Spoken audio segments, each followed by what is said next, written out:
I overheard a guy saying to another guy, as if it was a problem to solve, he said, I want to spend like 20 or 30 minutes in the sauna, but it's fucking boring in the sauna. And then their conversation went on, and it's like, so my fear is like, oh, he's got like his bright idea is, how do we get like something interactive in the sauna so that people aren't bored and they don't have to be alone with their thoughts for like, 20 minutes.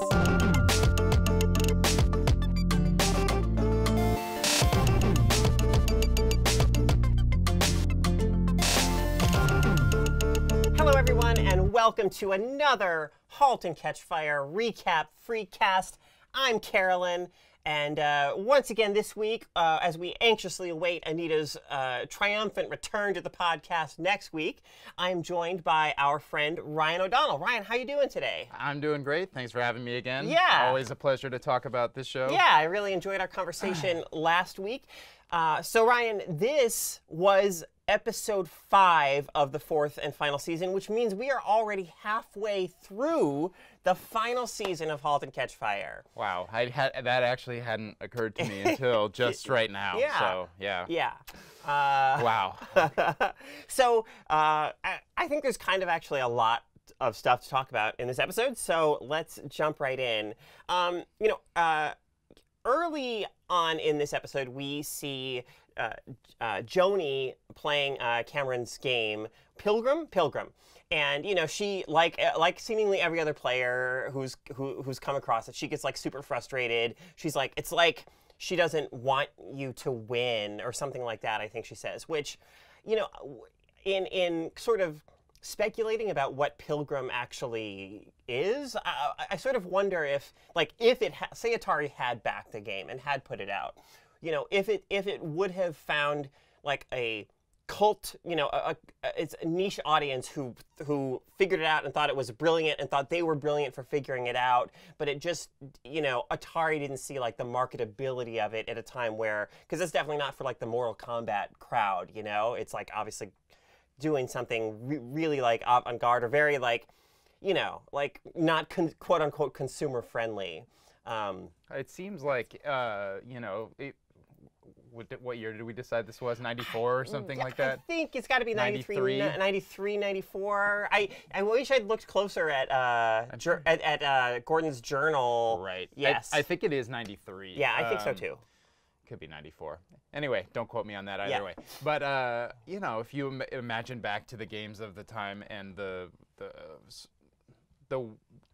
sort of scale of the internet and internet discussion and internet discourse, which primarily at that point would have been on news groups or, message boards, that sort of thing. Yeah.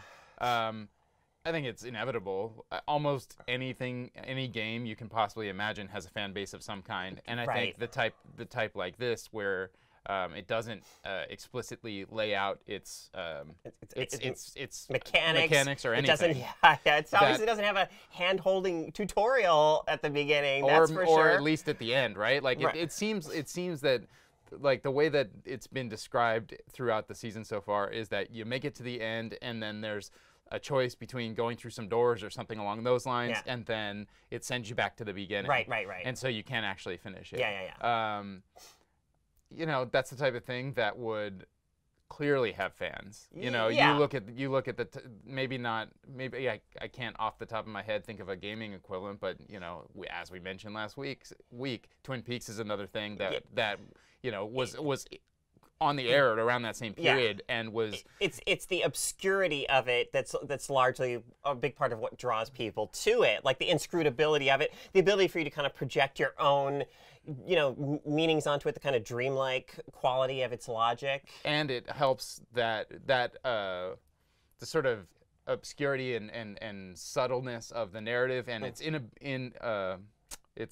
desire to not just spell out everything for you is what allows the discussion to continue for a much longer period of time. And so, had Atari, we'll see as the show goes on whether or not the game actually comes out. Right. Well, we'll talk more about that actually at the end of toward the end of this episode, because I think I have thoughts, theories about that. Cool. But yeah, so after that we see. So I mispronounced the actor's name last week. Her name is actually Anna Klumsky. Okay. So Anna Klumsky, we see that her character and Gordon, like, they have a relationship now, and they are watching, you know, one of the most entertaining, crowd-pleasing movies of the era. They are watching Sneakers, which Gordon is a big fan of, and, you know, understandably so, right? I think I'm blanking on her character's name right now. Her name is Katie. Katie, thank you. You know, Katie's like, well, of course you like it. It's about a bunch of like geeky dudes, you know, doing cool stuff. Now, I remember seeing Sneakers in the theater, you know, as a young person when it came out. And there's a moment in the film when, you know, the villain, who's played by Ben Kingsley, you know, says to the Robert Redford character, you know, something, I forget the exact line, but he says, you know, it's not about this or that anymore. It's about who controls the information. And I remember, you know, even at the time, like, to me, that was this exciting, it's like the movie is about that moment in time. That Halt and Catch Fire in its own way is about when things are kind of like shifting to a more like, you know, technological, like information-based reality, right? And that line wasn't in the clip that they were using in the... No, it's not used in the episode, but it's just like in my mind I thought... That's a really good grab. I'm not familiar with the movie, I hadn't seen it, but I think that you're totally right on that. That line of dialogue. Is that, would you say that that's like one of the famous quotes from the movie? Yeah, for sure. That's pretty good. That's a good grab, because it does seem like that's what this season is largely about. Yeah. And you know, it's like at the time I think I thought, oh, cool, the cyberpunk future that I read about in Neuromancer is becoming a reality. Right. Now it's you know, it's the president tweeting gifs of him hitting Hillary Clinton with a golf ball, and you know, and I heard I went out to get coffee this morning, and I heard a San Francisco tech bro. I'm speculating, but I overheard a guy saying to another guy, as if it was a problem to solve. He said, you know, I want to spend like 20 or 30 minutes in the sauna, but it's fucking boring in the sauna. And then their conversation went on, and it's like, so my fear is like, oh, he's got like his bright idea is, how do we get like something interactive in the sauna so that people aren't bored and they don't have to be alone with their thoughts for like, you know, 20 minutes. So yeah, that's the future we've actually created for ourselves. Yep. Yeah. So, all right. So yeah, moving ahead a little bit, we get a scene between Cameron and Joe, and you know, first of all, I think we learn in this scene that Cameron drinks Yoo-hoo or something, which there's a reference to Yoo-hoo, like, oh, the guy brought this bag that I left. And I lost a little respect for Cameron there, because Yoo-hoo is a subpar chocolate drink product. Right. Nestle Quick, correct? Yeah, absolutely. Nestle Quick is far superior. Far superior. Yeah. But you know, you're definitely getting this sense of the fact that she's done this thing for Rover and that she's not talking about it. You know, it's obviously that kind of secrecy is driving a wedge in their relationship, right? Because she doesn't feel like she can openly communicate with him, and he's obviously like really upset about the VC funding that Rover has gotten. It puts Comet in a really tight spot. So yeah, I mean, I thought, you know, an interesting kind of. That's where Cam and Joe are at, kind of at that point in the episode. Yeah, I do. I enjoy. One of my biggest criticisms of the last week's episode was that it seemed like things were happening too fast. Yeah. And it seems like we're slowing down ever so slightly in this episode to sort of deal with the repercussions of what happened last week. And so. Yeah. And I feel like they are both playing. They are both being their characters very accurately. Like, yes. Joe is constantly driven. He elaborates on this further in the episode, but he's constantly driven by what's next. That's not to say that he doesn't love Cameron and want you know, a high quality long term relationship with her. I really do feel like we have every piece of evidence to believe that he does. Yeah. But like most of the characters in the show, at one point or another, he's more driven by his work and his job and his obsession with figuring out what's next than anything else. And then Cameron seems, you know, like she's in a weird period of transition, trying to figure out what's I don't know, what she wants to do. Yeah. And so she's putting fingers in a bunch of different pies and really trying to sort that out, and it's in some ways backfiring. She's having to deal with those consequences, but I think it's also illustrating to her what she actually cares about. Yeah, I mean, you know, my perception was actually, you know, they have this conversation that escalates to a kind of fight, but my feeling is that Joe is being at least somewhat more kind of communicative than he's been in the past, right? Totally, and you know, and she says at one point, she says like, "It's not my fault," and he's like, "Well, I didn't say it was your fault," but obviously the fact that she says that, you know, we, the audience, know that she really actually does feel really kind of torn up and kind of guilty about what she's done. So, you know, it's cool in a way to see Joe, I think, at least, I mean, obviously then later in this episode he does some really juvenile, like really cruel shit to Gordon, but, you know, it's like, oh, at this moment anyway, he seems to be like growing as a character. He seems to be like, he actually really wants this relationship to work. He's being patient. He's like trying to communicate, and, you know, but Cameron, yeah, is, like you said, going through a hard time. She takes off for the Airstream.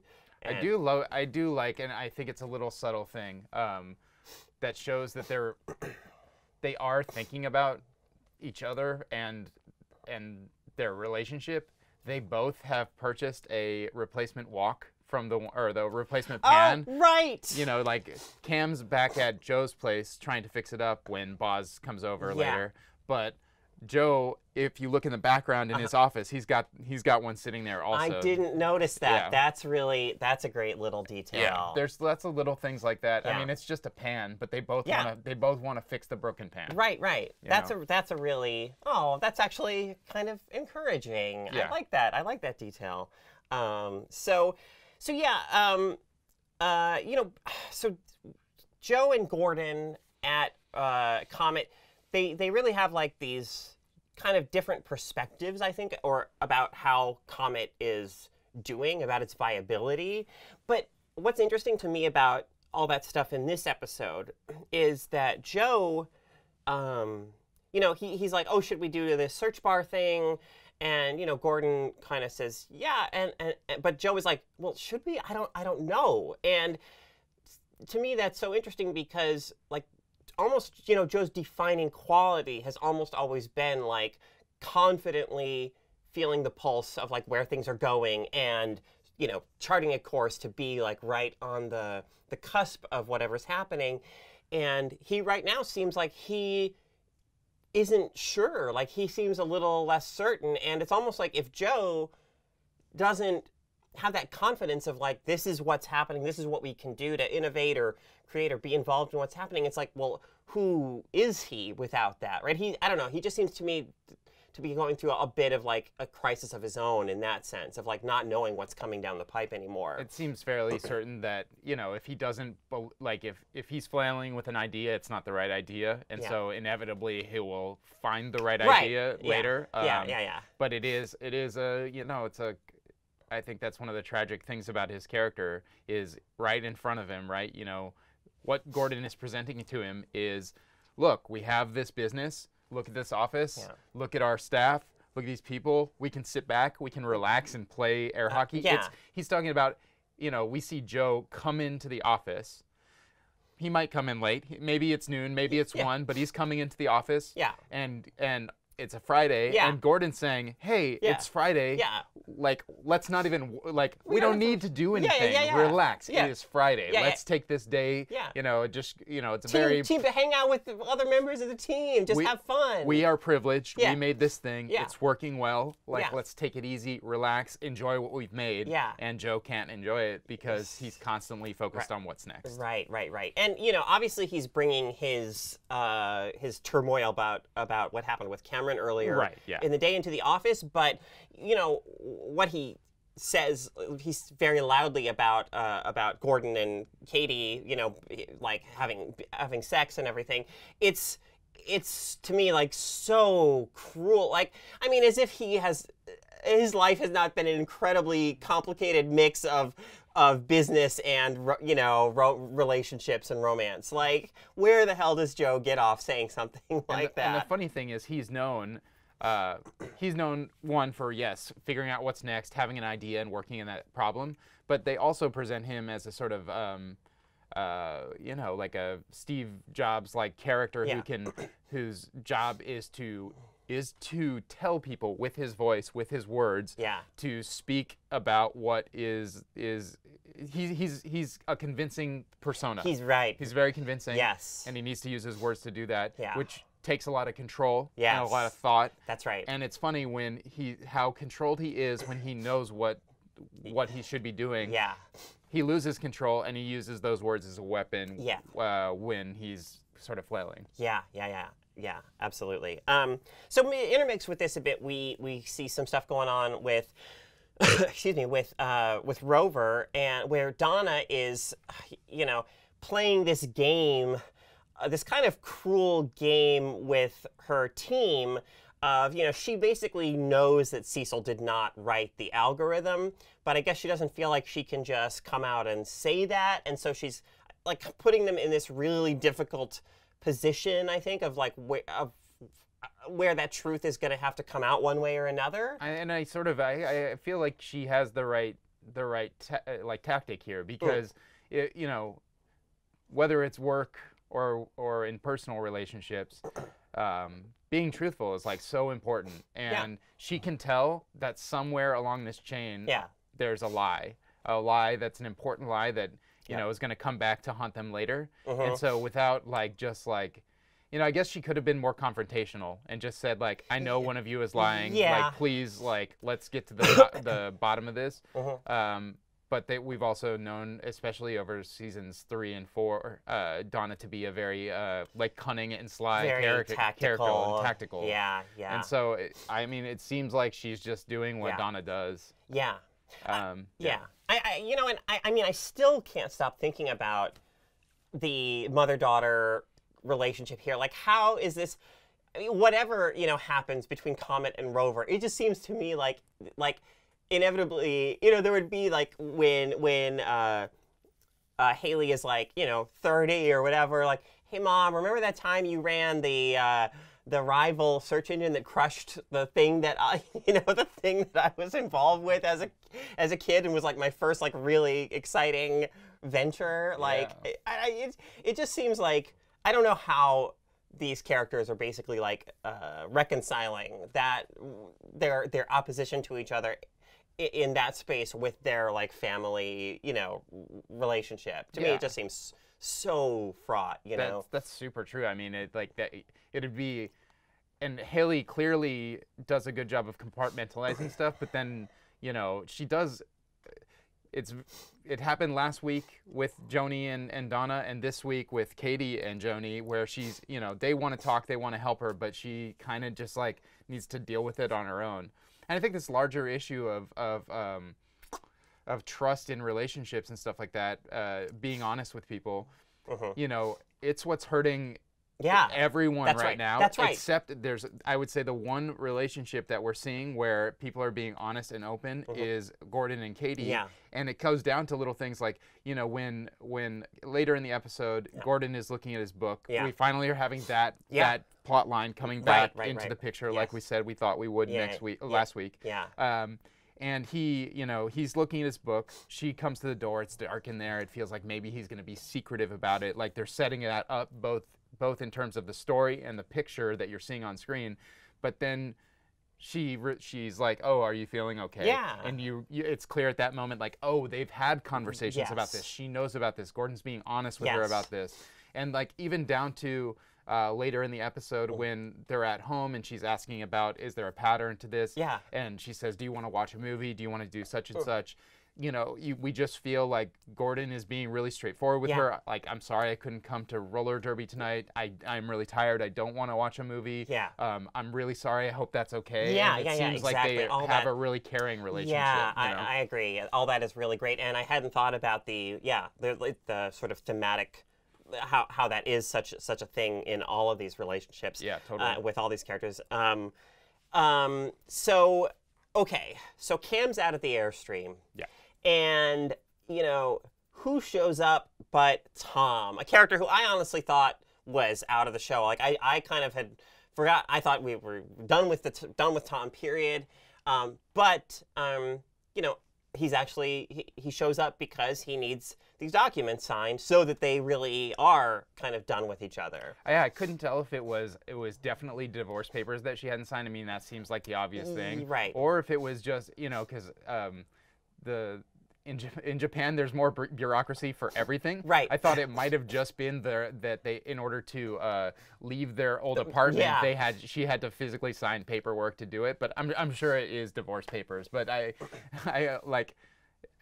was nice that they never came out and said it. Right. Yeah. This was my favorite scene in the episode. Yeah. I really, really loved it. Yeah. And I started loving it pretty early on. Let me step back for a sec.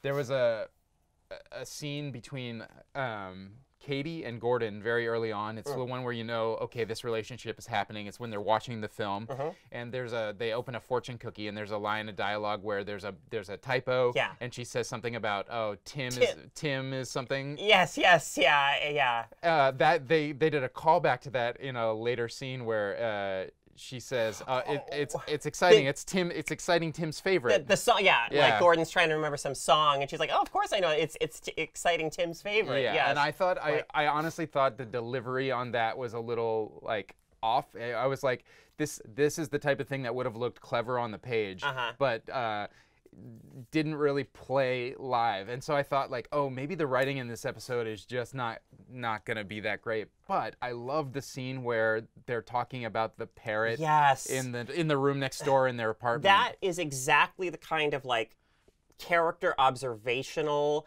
kind of moment that, was so absent in the last episode. Exactly. And yes, that scene was so fantastic. It was well done because it felt naturalistic. It felt very human. Yes. It felt like they were connecting and having this moment of of joy, but then it all breaks in the moment. Yeah. At the end of that, and at the end of that little piece of conversation. Yeah, I mean, it feels like, oh, this is the kind of, the sad recognition between two people who really did care about each other in some way, and still in some way do, but just, couldn't or didn't make it work, made mistakes, or, failed each other, failed themselves, and, there's no going back, but there's still, something, there's still a connection between them that in some way can never be broken. Right. And I love that.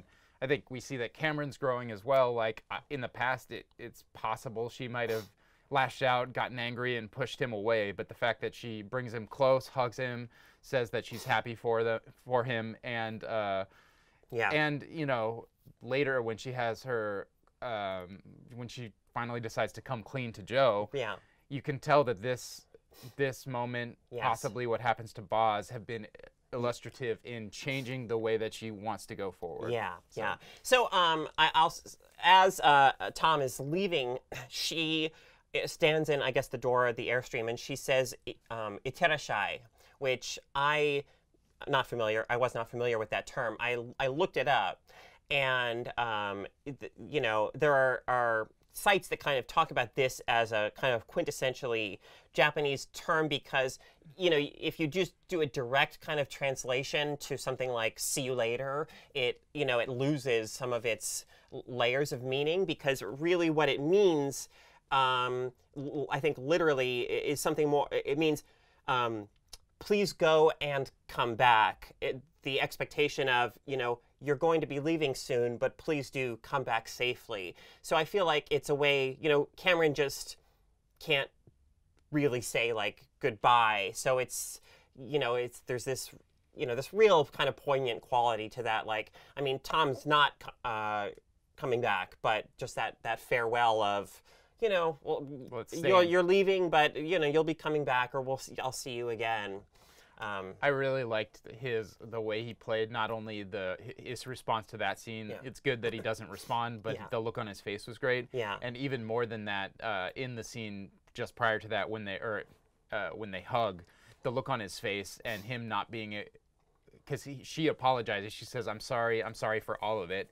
And he Yes. doesn't respond to that at all. And but the camera is showing his face, and I thought the complexity of the emotion, the hurt, but also the thankfulness that she would say this was really well expressed in that moment. Yeah.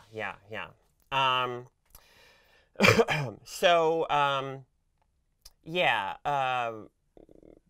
Joe actually, in trying to figure out, what he's doing with Comet, I think he actually says to Gordon at one point, he says, "I don't know what problem I'm trying to solve," which I thought was a good line. And then he asks Gordon,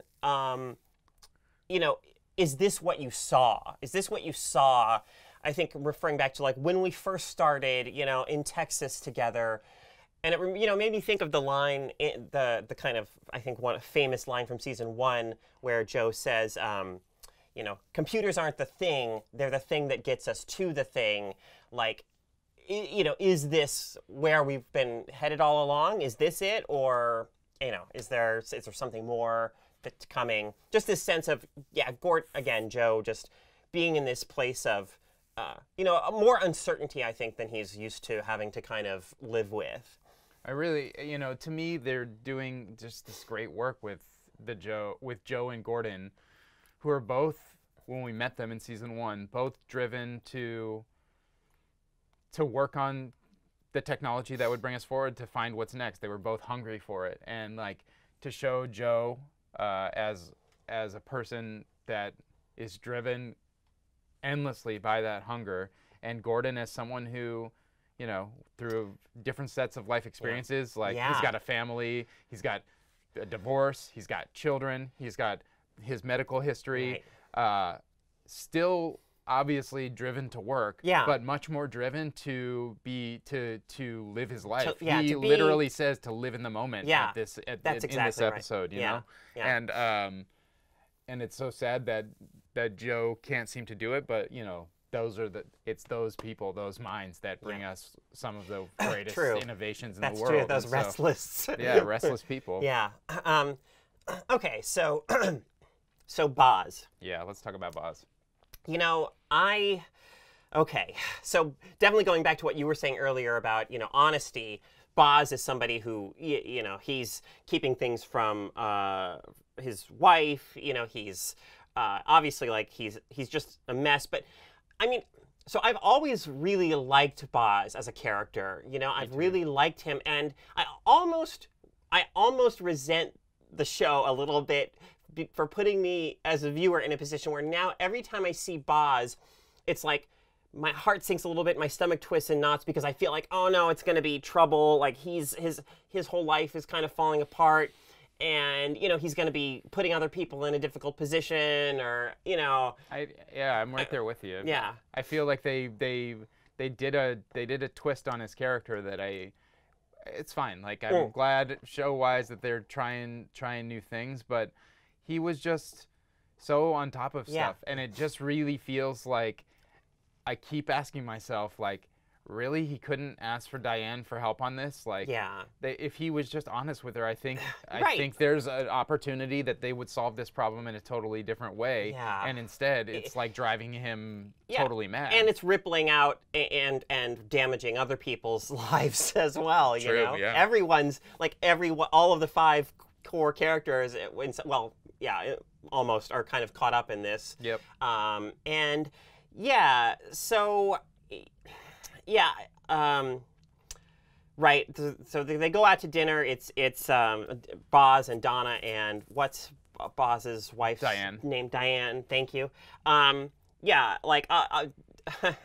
Donna is kind of toying with Boz the same way she's kind of toying with the Rover team. She's like, because Diane tells a story about somebody cheating at golf, and she just looks kind of right at Boz, and she's like, what compels a person to cheat so brazenly, right? I felt like, again, this is another point where I feel like the writing is a little on the nose, and I wish instead of like really just like nailing him to the wall right there, because Donna would have done that anyway if Diane went to the bathroom, because she has been so...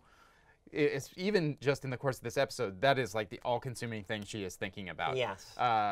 So I really wish that instead of having a story about another cheater, we would have gotten a moment to like feel a little bit more, do a little bit more world building there. But yeah, Diane the showrunners really lay it on thick right here that, man, Boz is cheating himself. How could he cheat so brazenly? Yeah, definitely. Yeah. Okay, so Boz collapses, and then we go to the hospital. Wait, before we get to the hospital, I will say I thought the acting between Donna and Boz when they were having it out. Yes. The quiet yelling. Yes, in public. Oh yeah, was extremely well done. Yeah. I didn't necessarily foresee that it was gonna, fall into whatever heart attack-ish territory for Boz, but I really like the way that they were screaming at each other in public, and it slowly escalated, and you're like, man, this balloon has got to pop somehow. Yes. How is it gonna pop? Yeah. Very good. So we go to the hospital, and here we have Donna and Cameron's first face-to-face interaction in a while, and Donna sees right through Cameron.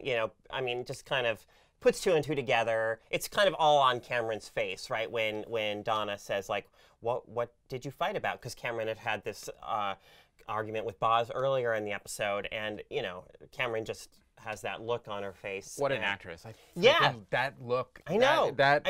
She is gonna be huge. Like, she's already shown up in a bunch of cool stuff lately in the past few years since the beginning of Halt and Catch Fire. But man, I could look at her face of just like solemnness and sadness is like, she doesn't need to say anything. It's so good. I know she's in the new Blade Runner, so I don't know how significant her role is, but I'm looking forward to that. Yeah. Okay, so Donna says to Cameron, I don't know what you're doing. I feel like, I guess Donna, until she has her phone call with Gordon a bit later, I guess she has no reason to suspect, Boz is really in deep shit and Cameron is helping him out. But the other thing is, like, she's, I think this is part of being the king of the castle and sitting on the top of the hill, is that you always think that people are going to come and try to take you down. Yeah. And she actually, that's right. She explicitly states it to Boz earlier. I have enemies, which, at the time it sounded a little paranoid to me, to be honest. But, I don't know that much about what she's been doing in the VC world. Basically, the only other characters that they could have set up as actual enemies, like, I think, we're supposed to think that she is paranoid because her enemy is apparently Cameron, and Cameron explicitly lays out later to Joe when she's talking to him why she decided to help with this algorithm. Yeah. But one character that we don't see in this episode, and I think that the show is trying to do a good job of this sort of things. Like last week, we hadn't heard from Gordon's medical stuff in a while, and here it is again. Yeah. There is the character, Trip? Yes, Trip. I hate Trip. It could be that Trip eventually comes back and does actually sort of dethrone Donna later. And, okay, so speaking of Donna later,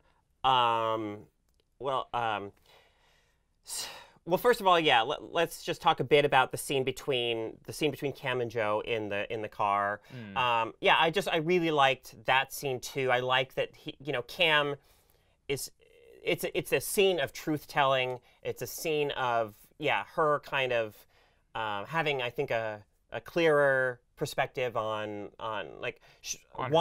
herself and on the fact that she really wants things to work out between her and Joe, that she really cares about this relationship. Yeah, I was very surprised at how well that scene was written. Like, I love that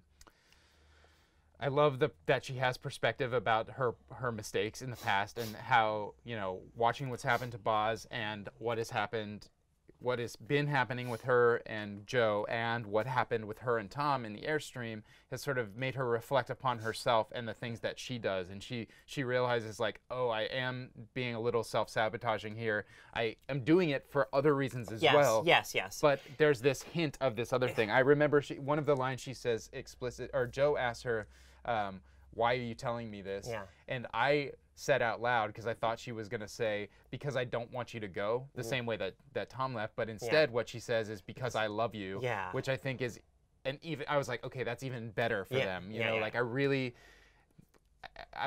last week I was really worried. I was like, they're showing us Joe and Cam being together, and it's so great. They're so in love, and they're already starting to sabotage it by the end of the episode. Yes. I really hope that this isn't it. Yes, like, they're so good together. We're fans that we want the best for these characters, and I would love to see them both grow and work this out. And it seems like Cameron, at the very least, is having this moment of growth. Yeah. Okay, so let's, I think we have to talk a bit about Donna and where Donna is going, because she has this conversation with Gordon. Gordon spills the beans to her. Oh, Boz owes like $300,000. And I got the sense when Gordon told Donna that, like she suddenly felt a lot worse about what she'd been doing, maybe, or just like, oh shit, like she didn't realize like how bad things were. And it doesn't mean that it doesn't make what Boz has been doing okay by any stretch. Boz has gotten himself into this situation, but I just felt like, I feel like Donna has been somewhat, she's been put in these situations for a while now where she is often like sort of unlikable, right? Almost. They're literally making it so that she has no friends. Yeah. She's thinking so much about business all the time. She's basically playing this like long game of chess. She spent so much time, every move she makes is not like, sorry, let me step back here. She tries to look at the board and think about what's happening that is not being explicitly stated, and then makes moves to make that happen. This is what's happening with the programming team at Rover. Right. She's like inferring all these different things, and oftentimes it turns out she's right. She knew that Cecil didn't write the algorithm and all this stuff, but she somehow missed this thing that was right in front of her. And it's a thing about friendship. It's a thing about people who she should be, who she is connected to. Exactly. Yeah. So she completely missed this thing. Yes. And I think it's striking her. Yeah, like she's realizing like, oh, these people who, I remember, I guess back, it was the end of, some point in season 3 now, where Boz, like when she first joins the VC firm, like he brings a bottle of champagne for her and stuff, and like clearly like they are not on. Yeah, like he doesn't feel like he can talk to her anymore. Right, and even at the dinner where they have it out with Diane there as well, like, obviously he has a lot of things on his mind. He just had that argument with Cam. It's all this stuff is finally coming to a head, but they don't look like friends anymore. Yeah, and that's a sad thing. And really, who are Donna's friends? This season they're showing us that she's not really, she doesn't have anyone. And so I think, though, that we're at a turning point for that, because, at the end of the episode, there's this kind of a sequence where it cuts between Gordon, burning his journals at his home, and Donna with a glass of wine playing Pilgrim. Yep. And she figures more out about Pilgrim, I think, than any other player has. I don't think anyone's gotten to that point that she does, where you see the Japanese style home. She climbs this thing, and she gets to this place. Clearly, it reveals to us that this is in many ways a very kind of somehow like a symbolic autobiographical kind of game for Cameron. Yep. It was about like she climbs an invisible wall, and then it looks like there's like those rocks are laid out, and like she touches a thing and it lights up an area. Yeah. It looks like she's walking counterclockwise backwards around the circle of stones, and that's when she, like the Japanese style house comes up. Yeah. So I think there is a time travel element to the thing, And the fact that Donna gets further in Pilgrim than even Joe did, I think speaks to, in some ways, the Donna's connection with Cameron, her understanding of Cameron. I mean, they were partners. They worked together so closely on Mutiny, and so I think that you know, what I foresee maybe Donna trying to work with Cameron on Pilgrim, get it out there. We're using the VC money to like publish it or something. Somehow these two characters are going to come together in a way that is, and I think you're right. I think actually that Donna is she's either going to be dethroned, you know, Trip is going to just screw her and she's going to, you know, leave, or she's going to have this sort of epiphany of like, this isn't who I really am. I don't want to be in this world anymore. Peace out. And I'm going to go back. I'm going to work with people who I care about, and I'm going to, you know, be a good friend to the people I love again. I think one of the what might actually be better than having Trip take her down or something like that is having herself take herself down, right? Like she, you know, she's putting herself in a really screwy situation now where the Rover team doesn't really like her, and she's causing this, like, by trying to not be just straightforward with them and say like, hey, I know you didn't write this algorithm, like, all right, but that's fine, we'll get new coders, blah blah blah. She's like trying to make them feel worse about themselves. She's like building stress within her almost own like she's kind of work relationship. There's almost you know, almost seems like she's kind of sabotaging the project a little bit. Like she's not setting it up to succeed. Right. Yeah. I think you're right. It's really clear that what Cameron wants and needs is money to publish the game. Yeah. And what Donna has is endless amounts of money. Yes. Yeah. Yeah. So I look forward to those two characters having some kind of reconciliation and maybe being friends again. That takes us through this episode. Is there anything you wanted to mention? I am very sad. I think that I'm very sad that there was no roller derby scene. Yeah. That was like so set up, and then I was like, oh, budget must have not allowed this to be possible. But man, it would have been great to see Haley and Joni and Gordon enjoying a roller derby match. But I guess maybe we'll get to maybe they'll save that for later, and we'll get to see it later when maybe Joni will take it up. Right. You know, that would be really great. Totally. All right, everyone. Thanks so much for listening. Next week, we'll be back with a recap on episode 6. Anita will be returning for that episode. Again, thank you, Ryan, so much for being here last week and this week. It's been great having you. My pleasure. And we'll be back next week. See you all then.